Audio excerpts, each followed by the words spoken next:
नमोत्थानं नमो आयरीयाणं नमो वज्रायाणं नमो लोये सवसाहूणम्। पंच परमिष्टि भगवान की 1008 श्री आदिनाथ भगवान की, अंतिम तीर्थेश भगवान महावीर स्वामी की, आचार्य भगवान गुरुवर श्री विशुद्ध सागर जी महाराज जी की, जबरी मुनिषि सुप्रभ सागर जी महाराज जी की, मुनिषि प्रणत सागर जी महाराज जी की। जय जन बंधु, आप हम सब यहाँ उपस्थित हुए हैं लोकप्रिय कार्यक्रम सम्यक समाधान। जैसा इसका नाम है सम्यक समाधान, सब लोग आप सोच रहे होंगे कि क्या नाम रखा है, शंका समाधान भी हो सकता था, लेकिन ये सम्यक समाधान क्यों? तो जैसा नाम सम्यक प्रत्यय अगर ज्ञान के आगे लग जाए तो सम्यक ज्ञान होता है, दर्शन के आगे लग जाए तो सम्यक दर्शन होता है, और चरित्र के आगे लग जाए तो सम्यक चरित्र होता है। ठीक वैसे ही ऐसा समाधान जो साक्षात पंचम परमेष्टि साधु परमेष्टि से मुखारविंद से हम सभी को प्राप्त हो रहा है, इसीलिए यह जो समाधान है वह सम्यक समाधान है। प्रतिदिन की भांति देश विदेश के लोगों के जो मन में उठने वाले विकल्प है, उन विकल्प को हम लोग व्हाट्सएप के द्वारा एकत्रित करते हुए मुनिश्री के चरणों तक पहुंचाते हैं एवं मुनिश्री से उसका सम्यक समाधान प्राप्त करते हैं। आचार्य भगवान गुरुवर श्री विशुद्ध सागर जी महाराज जी की ऐसी पावन अनुकंपा रही कि मुनिश्री सुप्रभ सागर जी महाराज जी एवं मुनिश्री प्रणत सागर जी महाराज जी, जो कि आचार्य भगवान गुरु विशुद्ध सागर महाराज जी से दीक्षित शिक्षित साधु, उनके मुखारविंद से हम सभी को इस खोटे काल में भी ऐसी पावन जिनवाणी सुनने का अवसर प्राप्त हो रहा है। वह अहोभाग्य के क्षण की ओर बढ़ते हुए मुनिषी के चरणों में कोटिशा नमोस्तु करते हुए मुनिषी प्रणत सागर जी महाराज से यह निवेदन करते हैं कि हे स्वामी, आज के कार्यक्रम को गति प्रदान करते हुए संचालित। ओम नमः सिद्धेभ्य। कीर्त्या महत्या भुवि वर्धमानं त्वं वर्धमानं स्तुतिगोचरत्वं निनिशमास्मो वैमार्धवीरम् विशीर्णदोषाश्रयपाशबन्धुं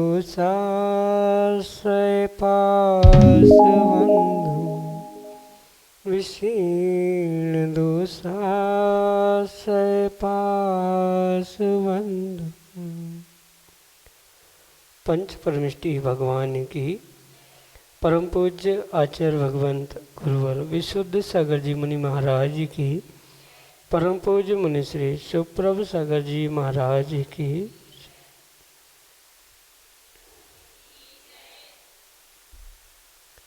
समीचीन विकल्पों का सम्यक समाधान, सम्यक ज्ञान की एक ऐसी अनूठी विधा जो हमारे ज्ञान को सम्यक के साथ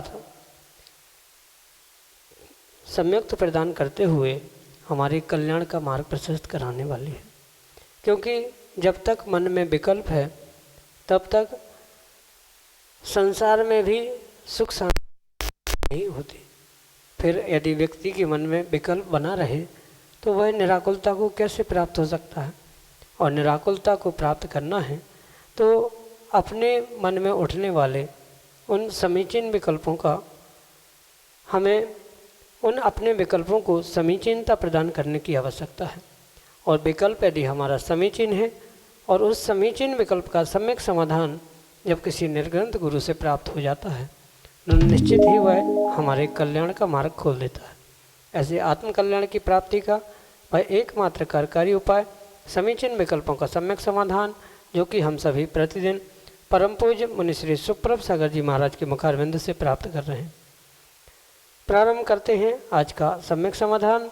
और आज के पहले विकल्प के लिए कोटा राजस्थान से मनोज जैन परम पूज्य मुनि श्री के श्री चरणों में बारंबार नमोस्तु निवेदित करते हुए अपना समीचीन विकल्प रख रहे हैं कि महाराज जी, सूतक पातक में जब मंदिर में नहीं जाते, जिनवाणी को नहीं छूते, तो शांति धारा के मंत्रों का मंत्रोच्चार आदि कर सकते हैं क्या? हमारे समीचीन विकल्प का सम्यक समाधान करने की अनुकंपा करें। नमोस्तु महाराज जी, नमोस्तु। ओम नमः सिद्धम। परम पूज्य आचार्य भगवान गुरुवर विशुद्ध सागर जी महाराज की, परम पूज्य मुनि श्री सुप्रभ सागर जी महाराज जी की। हाँ, ये परम सत्य है कि सूतक पातक के दिनों में मंदिर में पहुंचना, जिनवाणी आदि छूना स्पष्ट रूप से वर्जित है, क्योंकि कुछ विशेष कारणों के द्वारा हर्षातिरेक आदि के निमित्त से देवशास्त्र गुरु के प्रति श्रावकों की मर्यादा बनाते हुए आचार्य भगवंतों ने ये व्यवस्था बनाई। और उसी परिप्रेक्ष्य में ये भी समझने की आवश्यकता है कि जो बहुत सारे मंत्रोच्चारण है या किसी भी प्रकार से जाप आदि है, वह करने में किंचित भी दोष नहीं है। जैसे बहुत सारे जीव ये विकल्प पालते हैं कि इन सूतक पातक के दिनों में क्या भक्तंबर आदि का पाठ किया जा सकता है, मंत्रोच्चारण किया जा सकता है। अगर किसी भी प्रकार से द्रव्य सूत्र को, यानी कि जिनवाणी जो कि कागजों पे लिखी है या मोबाइल आदि के माध्यम से अपने पास उपलब्ध है, उसको स्पर्श किए बिना अगर आप मंत्रोच्चारण कर रहे हो या स्तोत्र पाठ आदि कर रहे हो, तो वहाँ किसी भी प्रकार से दोष नहीं है। पर यह अवश्य समझे कि इन सूतक पातक के दिनों में जो मर्यादा रूप जिनवाणी भगवान और गुरु से मर्यादा बनाते हुए कुछ दूरियां बना के रखी है, उसका पालन परिपूर्ण रूप से करना हो। भले ही कागज पे लिखी हुई जिनवाणी को हम स्पर्श नहीं कर रहे हैं, पर मोबाइल में लिखे हुए जिनवाणी को स्पर्श कर रहे हैं। स्क्रीन पर नाम आता है, उसको टच करना पड़ता है, आगे पीछे करना पड़ता है, तो वो तो एक प्रकार का डिजिटल रूप में प्राप्त होने वाला आगम ही है, शास्त्र ही है। तो उसे भी इन दिनों में स्पर्श ना करें। और इनको स्पर्श किए बिना मर्यादा बनाते हुए शांति धारा का उच्चारण किया जा रहा है, तो उसमें दोष नहीं है। पर मेरे हिसाब से ये भी समझे कि मर्यादा का पालन जब कहा ही है, तो जैसे कि कुछ दिन पहले ही मैं कह रहा था कि 12 दिन की जो मर्यादा या 10 दिन की जो मर्यादा सूतक पातक के निमित्त से कही है, भले ही क्षेत्रीय परंपरा के अनुसार मंदिर में जाना, वहाँ बैठना आदि आदि कार्य देखने में आते हैं, पर आगम की यही आज्ञा है कि 12 दिन तक किसी भी प्रकार से मंदिर के बिल्कुल भीतर तक पहुँचने की किसी प्रकार से आज्ञा नहीं है। गंधोदक आदि लेना आदि आदि व्यवस्था भी वर्तमान में बहुत सारी बदल चुकी है, पर आगम में 12 दिन बाद या 10 दिन बाद की ही व्यवस्था लिखी हुई है। इसलिए जितनी अधिक मर्यादा का हम पालन करेंगे उतना ही अच्छा है। और स्वाभाविक सी बात है कि जिनवाणी उठाए बिना इतना बड़ा शांति मंत्र पढ़ लेना किसी भी प्रकार से संभव नहीं है। शांति मंत्र में वर्तमान में बहुत सारे ऐसे जीवों के भी नाम उच्चारण किए जाते हैं जिनको सूतक पातक लगी है, तो वो भी एक बहुत बड़ा दोष है। सूतक पातक में जो मर्यादा कही है, पूर्ण रूप से उस मर्यादा का पालन करते हुए ही श्रावक को अपनी दिनचर्या करने की आवश्यकता है। इसलिए भले ही जो सामान्य रूप से उसे मंत्र याद है वह पढ़ रहा है, पर फिर भी वह मंत्रोच्चार करते समय ये ध्यान रखे कि मंदिर की, वेदी की, जिनवाणी की, भगवान आदि की कितनी मर्यादा का आप परिपालन कर रहे हैं, ये भी समझने की आवश्यकता है। मात्र देवशास्त्र गुरु ही नहीं, अपितु जो शुद्धि के वस्त्र पहने हैं या उसके अलावा भी श्रावक जो जिनको सूतक पातक नहीं है, उनसे भी आपको मर्यादा से रहना होगा। अगर आपने उनको भी स्पर्श किया है और वे पुनः भगवान को स्पर्श कर रहे हैं, जिनवाणी को स्पर्श कर रहे हैं, तो वो भी एक वर्जित कार्य ही आप कर रहे हैं, दोषपूर्ण ही आप कार्य कर रहे हो। इसलिए अवश्य ध्यान रखें कि कम से कम उतने दिन तो हम गम खाते हुए शांति धारा का उच्चारण जो कि सामूहिक रूप से हो रहा है, जिसके निमित्त से भगवान पर अभिषेक या वह शांति धारा हो रही है, वहाँ तो परिपूर्ण रूप से वह दोषपूर्वक कारण होने के निमित्त से उससे उतने दिनों तक कम से कम दूर रहे, यही श्रेष्ठ काम है। पर सामान्य रूप से जाप आदि करना है स्वयं के लिए, स्रोत पाठ आदि करना है स्वयं के लिए, तो द्रव्य श्रुत को यानी जिनवाणी को छुए बिना वह परिपूर्ण रूप से आप कर सकते, उसमें किसी भी प्रकार का दोष नहीं है। पर सामूहिक रूप से भगवान पर जब शांतिधार अभिषेक हो रही है और सूतक पातक वाले व्यक्ति के द्वारा उसका उच्चारण हो रहा है, तो कहीं ना कहीं उसके निमित्त से अशुद्धि होगी और दोष भी लगेगा। इसलिए ऐसे कार्यों से आप दूर रहे, यही आपके लिए सम्यक समाधान। गजेंद्र कुमार जैन, बड़ा मलहराम, मध्य प्रदेश से मुनिश्री के श्री चरणों में बारंबार नमोस्तु निवेदित करते हुए अपना समीचीन प्रश्न रख रहे हैं कि महाराज जी, तीर्थंकर बालक को जब सुमेरु पर्वत पर अभिषेक के लिए ले जाते हैं तब उनका अभिषेक उनको लिटाकर करते हैं या बैठाकर किया जाता है? हमारे समीचीन विकल्प का सम्यक समाधान करने की अनुकंपा करें। नमोस्तु महाराज जी, नमोस्तु। तीर्थंकर बालक का जो जन्माभिषेक होता है वह परिपूर्ण रूप से बैठकर ही किया जाता है, लिटाकर किसी भी प्रकार से अभिषेक नहीं होता। बालक कितना भी छोटा क्यों न हो, उसको नहलाते समय माँ भी जब बिठाल कर ही उसे नहलाती है, तो वो तो तीर्थंकर बालक है, बनने वाले तीर्थंकर भगवान है, उनको किस प्रकार से लिटा के अभिषेक किया जाएगा। वहाँ भगवान का भले ही स्नान हो रहा है, पर जब उसे जन्माभिषेक कहा जाता है तो स्वाभाविक सी बात है वह बालक भी बैठकर ही उस जन्माभिषेक को प्राप्त करता है। साथ में ये बात अवश्य ध्यान रखे, वो कोई सर्वसाधारण सामान्य बालक नहीं है कि उसे लिटाना पड़े। और ये जो विकल्प उनकी शक्ति को लेकर आया है, ये विकल्प भी करने की आवश्यकता नहीं है। वे तीर्थंकर बालक है, अचिंत्य शक्ति उनके पास होती है, भले ही उनकी उम्र कम है, पर उनका सहनन, उत्तम सहनन होने के कारण से वह किसी भी प्रकार से अन्य किसी विकल्पों को या उनके शक्ति पर विकल्प करने की आवश्यकता नहीं है। तीर्थंकर बालक होने के निमित्त से वह पांडुशिला पर जब अभिषेक को प्राप्त होते हैं, परिपूर्ण रूप से वे बिठाल कर ही, उनको बैठाल कर ही उनका अभिषेक होता है, लिटा कर नहीं होता। यही आपके लिए सम्यक समाधान। सविता सेठ, गुहारा, मध्य प्रदेश से अगले समीचीन विकल्प के लिए हमारे सामने। नमस्ते महाराज जी, नमस्ते महाराज जी, नमस्ते महाराज जी। महाराज जी, मेरा प्रश्न ये है कि जब हम लोग बैठ के पूजा करते हैं तो स्थापना बैठ के करना चाहिए या खड़े होके? नमस्ते महाराज जी। माँ, पूजा बैठ के भी की जा सकती है और खड़े होकर भी की जा सकती है, पर उन पूजाओं के निमित्त से जब भी स्थापना आदि की जाती है, ऐसा प्रमाण मिलता है कि जितना हम अपने भावों को उठाते हुए, शरीर को भी उठाते हुए पूजा स्थापना आदि करें, वह हमारे लिए श्रेष्ठ होता है। क्योंकि 4 प्रकार की पूजा की विधि आचार्य भगवंत बताते हैं। उत्थितो उत्थित, उत्थितो उपविष्ट, उपविष्ट उपविष्ट और उपविष्ट उत्थित।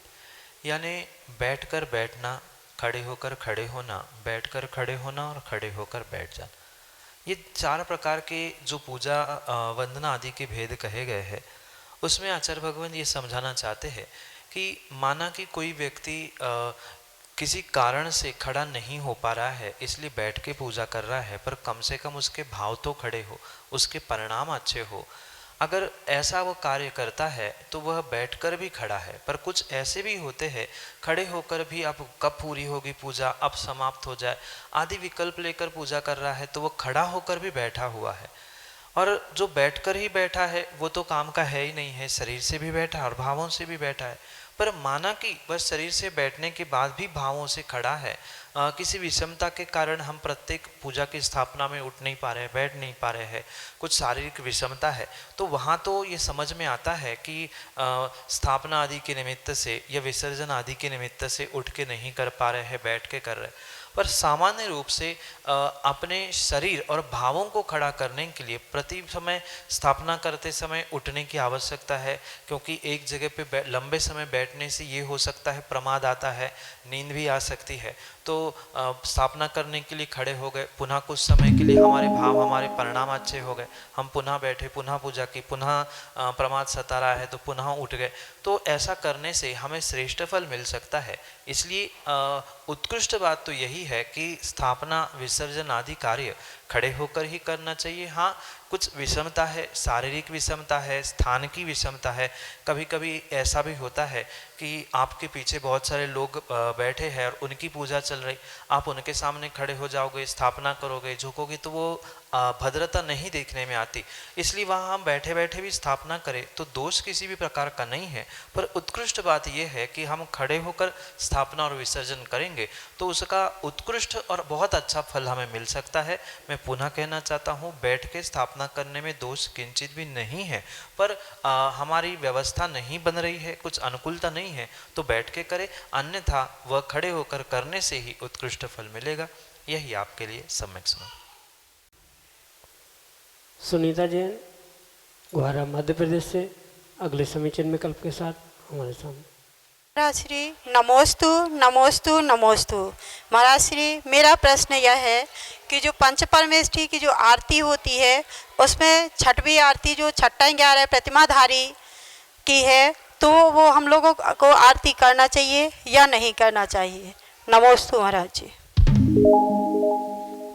माँ वर्तमान में बहुत सारे ऐसे सुधारवादी हो चुके हैं, वह जिनागम की प्रत्येक बातों को छेड़ते हुए कुतर्कों के साथ बदलना चाहते, पर आगम के परिप्रेक्ष्य में जो पूर्वाचार्यों की बात को लेकर कवियों ने भी बहुत सारी रचना की है, उनमें सुधार करने की आवश्यकता नहीं। व्यक्ति अपनी निजी सोच को ही सर्वथा सब कुछ मानते हुए बहुत सारा बदलाव और बहुत सारा सुधार करना चाहता है। पर मैं विशेष करके उन सुधारवादियों से ये कहना चाहता हूँ कि आपके सुधार की अपेक्षा से हमारे पूर्वज और पूर्वकालीन विद्वान हो, चाहे पूर्वकालीन आचार्य भगवंत हो, वह हमारे लिए श्रेष्ठ थे। उनकी सोच, उनके विचार, उनकी दृष्टि बहुत निर्मल होने के कारण से वर्तमान में अपना कुतर्क देते हुए किसी भी प्रकार से उसमें सुधार करने की आवश्यकता नहीं। जब भी वह पंचपरमेष्ठी की आरती लिखी गई होगी, वहाँ ये विशेष ध्यान रखना होगा, स्पष्ट रूप से जब भी आरती का कथन आता है और पंचपरमेष्ठी की आरती में जब स्पष्ट ही कहा है कि हम पंचपरमेष्ठी के निमित्त से आरती कर रहे हैं, तो पंचपरमेष्ठी की पंचपरमेष्ठी रूप आरती करने में हमें कहीं भी विकल्प करने की आवश्यकता नहीं।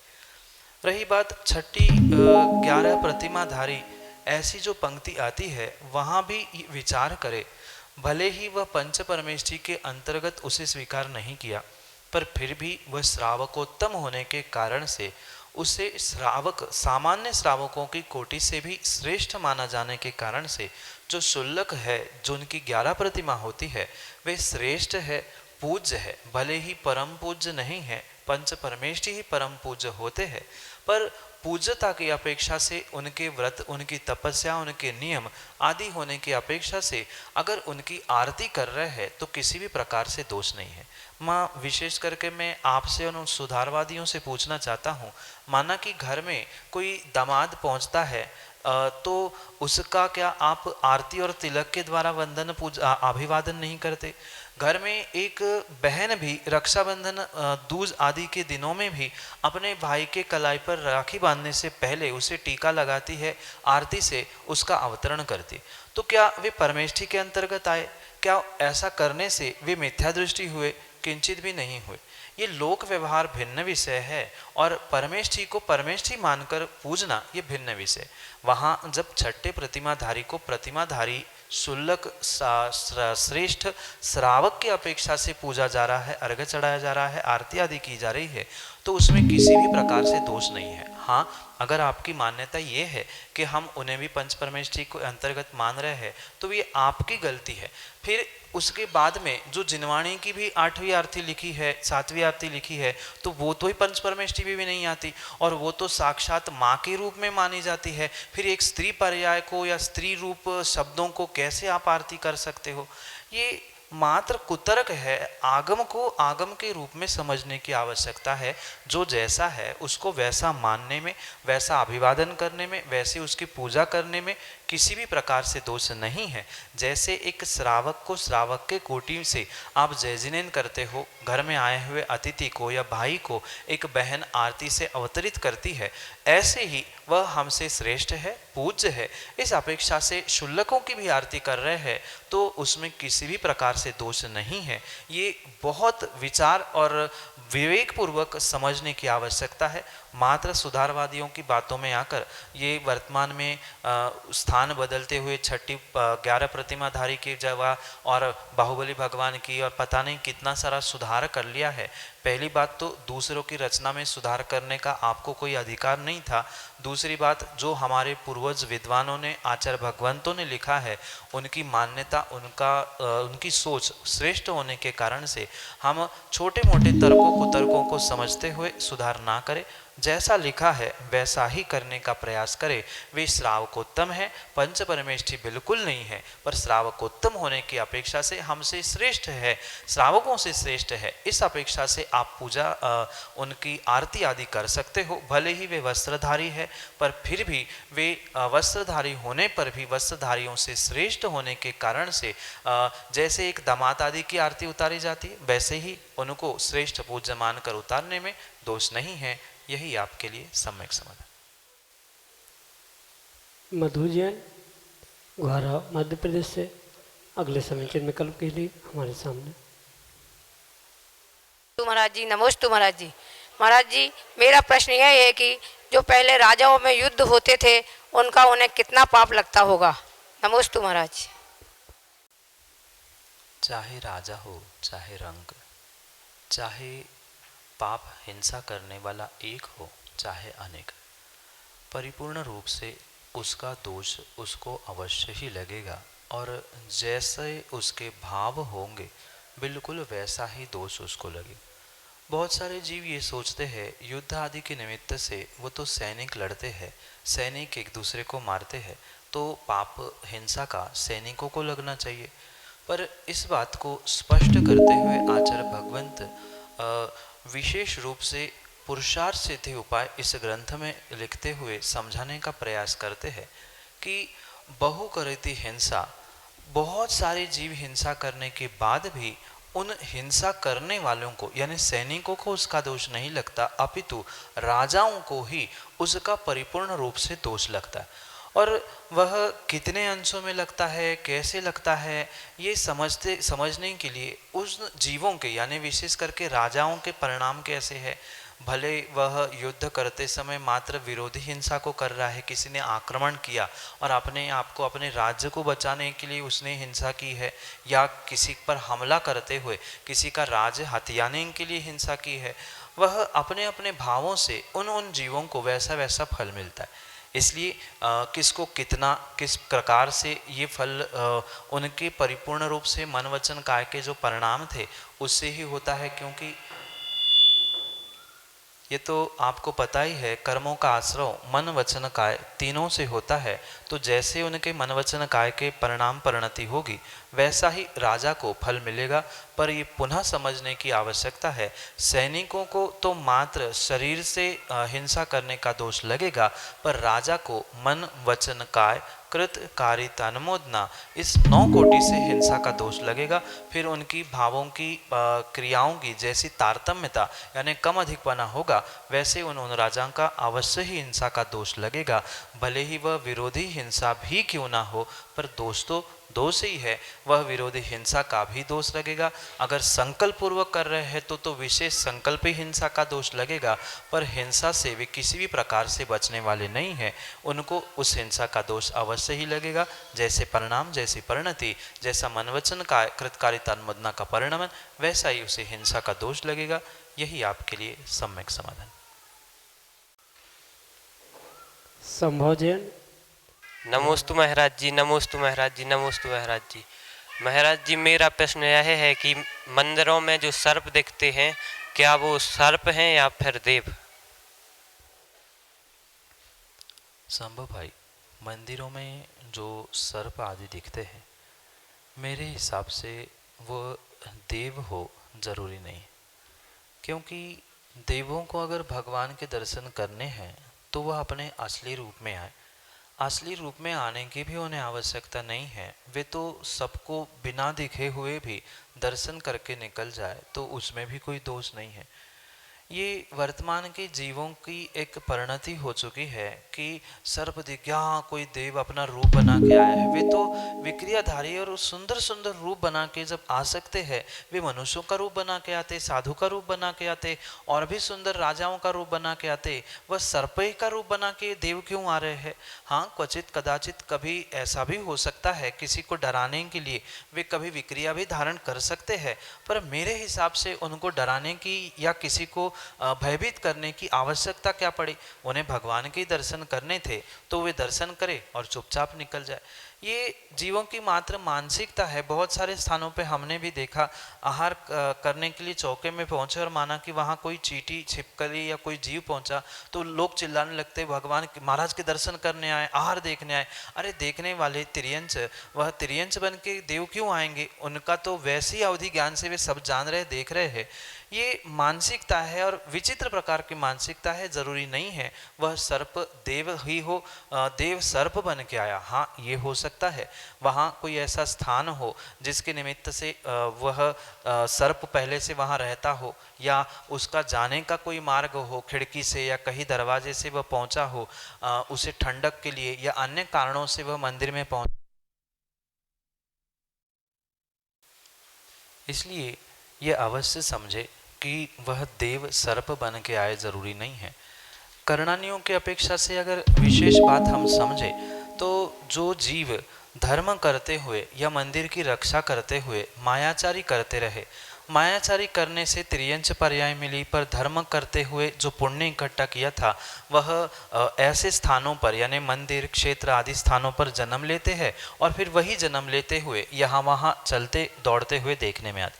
जैसे मंदिर में दिखने वाले चूहे, छिपकली आदि, ये कुछ न कुछ अंशों में धर्म करने वाले धर्मात्मा तो है, पर कहीं ना कहीं उनने धर्म करते हुए, धर्म की मंदिर की व्यवस्था बनाते हुए जो मायाचारी की थी, मेरा तेरा करते हुए जो उस मंदिर, वेदी, भगवान आदि के राग में मर चुके हैं, वैसे तिर्यंच बन के वो वहाँ भी जन्म ले सकते हैं। इसलिए ज़रूरी नहीं है कि वे स्वर्गों के देव ही सर्प का अवतार या रूप धारण करके वहाँ पहुँचे। वह तिर्यंच जाति के भी सर्प हो सकते हैं, वहाँ जन्मने वाले भी पिछली पर्याय के तथाकथित वे व्यवस्थापक ट्रस्टी आदि भी हो सकते हैं। इसलिए विकल्प ना करें कि वे देव ही सर्प बन के आते हैं, वह तिर्यंच भी हो सकते हैं और क्वचित कदाचित किसी विशेष निमित्त से देव भी आते हैं, पर मेरे हिसाब से देव नहीं, पर वे तिर्यंच ही है। इसलिए ये भय और ये विकल्प छोड़े कि देव तिर्यंचों का रूप बना के आया है, तिर्यंच ही तिर्यंच है। देव कभी ऐसे विपरीत रूप बनाकर भगवान के दर्शन करने आते हैं, ये हमारे और आगम के परिप्रेक्ष्य में कहीं भी बात नहीं जमती। यही आपके लिए सम्यक समाधान। जय जन बंधु, हम सभी अभी लाभ ले रहे थे सम्यक समाधान इस कार्यक्रम का। प्रतिदिन यह कार्यक्रम 5:13 पे सुप्रभ ओवाच इस YouTube चैनल के माध्यम से प्रसारित होता है। आज हर घर में स्मार्टफोन है, स्मार्टफोन में YouTube का ऐप होता है। YouTube के ऐप पे आप सर्च पे जाके सुप्रभ ओवाच सर्च करिएगा। सुप्रभ, मुनि श्री सुप्रभ सागर जी का नाम सुप्रभ, वाणी का पर्यायवाची नाम ओवाच, सुप्रभ ओवाच यह YouTube चैनल का नाम है। आप उसके माध्यम से YouTube पे सर्च करिएगा। प्रतिदिन यह कार्यक्रम 5:13 पे YouTube चैनल पे प्रसारित होता है, सम्यक समाधान इस नाम से। 8707548811 नोट करिएगा नंबर 8707548811। यह व्हाट्सएप का नंबर है। यह व्हाट्सएप के नंबर पे आप अपने विकल्प हम तक पहुंचा सकते हो। 8707548811 यह व्हाट्सएप का नंबर पे आप अपने ऑडियो मैसेज, वीडियो मैसेज या टेक्स्ट मैसेज या इमेज के साथ अपना विकल्प हम तक पहुंचा सकते हैं। कार्यक्रम में वो सम्मिलित करते हुए उसके सम्यक समाधान आपको YouTube के माध्यम के द्वारा सुनाए जाएंगे। सम्यक.समाधान@gmail.com यह हमारे जीमेल की आईडी है। आप जीमेल की आईडी का प्रयोग करके भी अपने विकल्प हम तक पहुंचा सकते हो। प्रतिदिन मुनिषी के प्रवचन शाम को 7:40 पे जिनवान टीवी के माध्यम से प्रसारित होते हैं। आप घर बैठे मुनिषी के कार्यक्रम का, मुनिषी के प्रवचन का लाभ एवं अद्भुत ग्रंथ आचार्य भगवान शिवकोटि महाराज विरचित रत्नमाला, इस ग्रंथ का जो आज तक उजागर नहीं हुआ था, ऐसा ग्रंथ जिस पे मुनिषी ने अपनी ओजस्वी वाणी से प्रवचन किए थे, उस प्रवचन के अंश प्रतिदिन शाम को 7:40 पे जिनवान टीवी के माध्यम से प्रसारित होते हैं। आप घर बैठे प्रवचन का लाभ एवं स्वाध्याय कर सकते हैं। आज के लिए इतना ही। शेष अन्य कार्यक्रम के साथ हम आप तक जुड़ते रहेंगे। तब तक आप देखते रहें सुप्रभुवाच और मुनिषी के चरणों में कोटिशा नमोस्तु नमोस्तु नमोस्तु।